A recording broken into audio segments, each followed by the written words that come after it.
Okay, hari ni kita nak cerita pasal UCL Top 4. Let's go. Okay, Assalamualaikum warahmatullahi wabarakatuh. Allahu Akbar.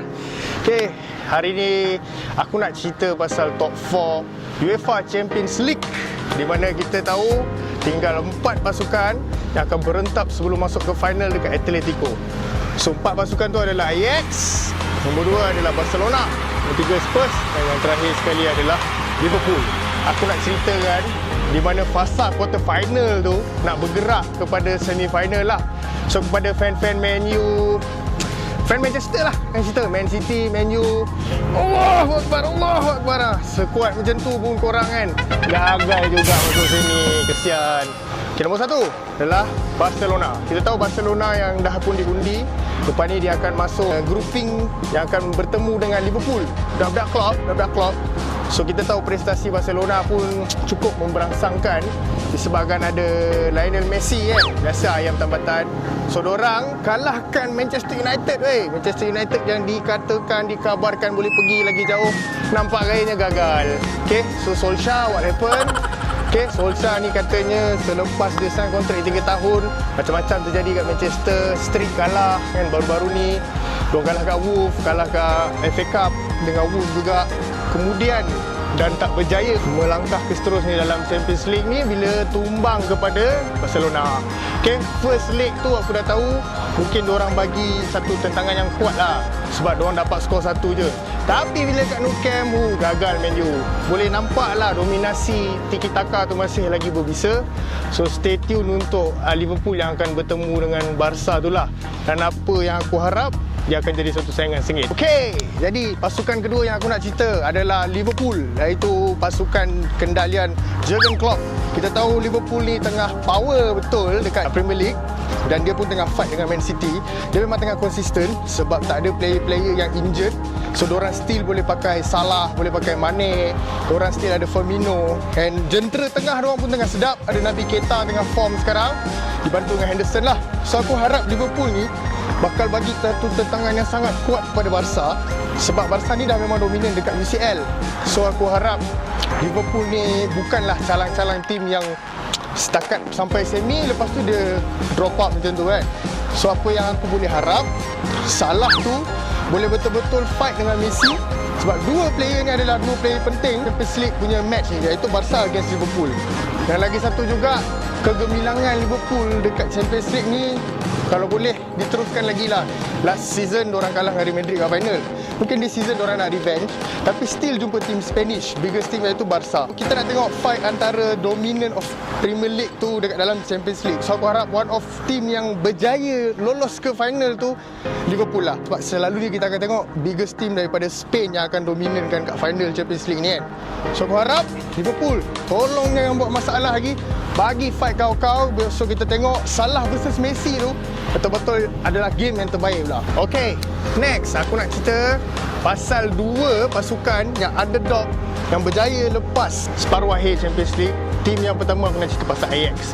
Aku boleh kata season ni Ajax totally playing total football lah. First of all, Ajax aku nak cakap congrats sebab korang dah beat 2 tim besar yang selalunya dominan dalam Champions League, iaitu main champion Real Madrid, dan second korang beat Juventus, even though Juventus tu ada CR, ada Ronaldo, dan dalam game second leg tu pun kita tahu Ronaldo score dalam game tu. Tapi korang buat plot twist babe, korang score juga, comeback, so menang 3-2. So dekat sini aku nak cakap it's a good thing lah bila kita tengok tim-tim bawah ni, tim-tim yang underdog ni manipulate balik game-game UCL ni. So congrats to Ajax buat masuk ke semi-final. So aku harap bila jumpa je dengan Spurs ni, aku nakkan satu saingan yang sengit, sebab semua player Ajax ni rata-ratanya player muda dan player-player yang bawahan daripada youth dan main dalam first team. So untuk Ajax adalah salah satu pasukan yang favourite jugalah. Aku harap diorang boleh masuk final dan menang terus Champions League ni, so that diorang punya journey tu nampak cantik lah. Tapi pada Juve, sayangnya kesian tengok Ronaldo tu nangis kan lepas game kan. Tapi nak buat macam mana, benda tu rezeki. Dan benda tu juga aku boleh cakap Ajax tak main park the bus ke apa lah. Dia betul-betul fight, dia betul-betul tunjukkan total football, dan memang diorang deserve to the final lah. Okay, yang terakhir sekali adalah pasukan yang di bawah bimbingan Pochettino. Siapa tak lain tak bukan sponsor AIA ni, Spurs, Tottenham Hotspur. Okey, untuk Spurs juga aku boleh kata satu perjuangan yang baik apabila diorang beat Man City, pasukan yang sangat-sangat dominan, iaitu pasukan yang dah macam kelab international. Diorang ada full player, boleh backup, ada Sané, ada Sterling, apa semua tu. Tunjukkan satu dedikasi, semangat kesukanan yang baik dengan beat biggest team dalam Premier League ni, Man City. Okay, so aku nak cakap kat sini, good luck untuk Spurs lah bila bertemu dengan Ajax ni. Sebab aku dapat rasa diorang deserve untuk pergi. Walaupun game tu sebenarnya berakhir dengan VAR drama lah kan. Kesian, aku tengok Sterling tu dah celebrate, Guardiola pun dah celebrate. Memang City deserve to win the second leg lah. Tapi usaha first leg Spurs tu lah membuatkan diorang lepas kepada separuh akhir. So aku harap bila bertemu dengan Ajax ni nanti, aku harap dua pasukan yang boleh buatkan tu game lagi best daripada first game, iaitu pasal Liverpool. Sebab Ajax dengan Spurs ni rata-rata dua pasukan yang sama rata. Pemain-pemain dia pun tak adalah star sangat, tak ada favourite sangat. Dan aku harap Son boleh menjadi satu lagi player Asia yang membanggakan Asia tapi dalam Eropah. Maksudnya dalam Eropah. So kat situ memang ayam tambatan dia adalah Son lah untuk Spurs. So aku harap Spurs, disebabkan prestasi diorang yang agak merundum dekat Premier League, dekat FA Cup apa semua tu, so UCL ni lah the only thing diorang boleh fokus untuk habiskan season tahun ni. So Ajax against Spurs ni balance lah. Ajax fight, Spurs pun fight. Untuk konklusinya, aku nak cerita kat sini untuk prediction aku minta Barca jumpa Ajax lah. Sebab apa aku kata Barca jumpa Ajax? Sebab aku harap Barca ni adalah satu pasukan yang betul-betul bersedia untuk main dalam Champions League ni. Dan seterusnya Ajax. Kenapa Ajax? Macam aku cakap, Ajax ni pasukan yang dia daripada awal season dia dah buat tim tu betul-betul. So manager dia dah groom player dia so that diorang play ikut falsafah manager tu. So sangat sayang lah kalau Ajax tak lepas. Jadi dua pasukan ni adalah pasukan pilihan aku.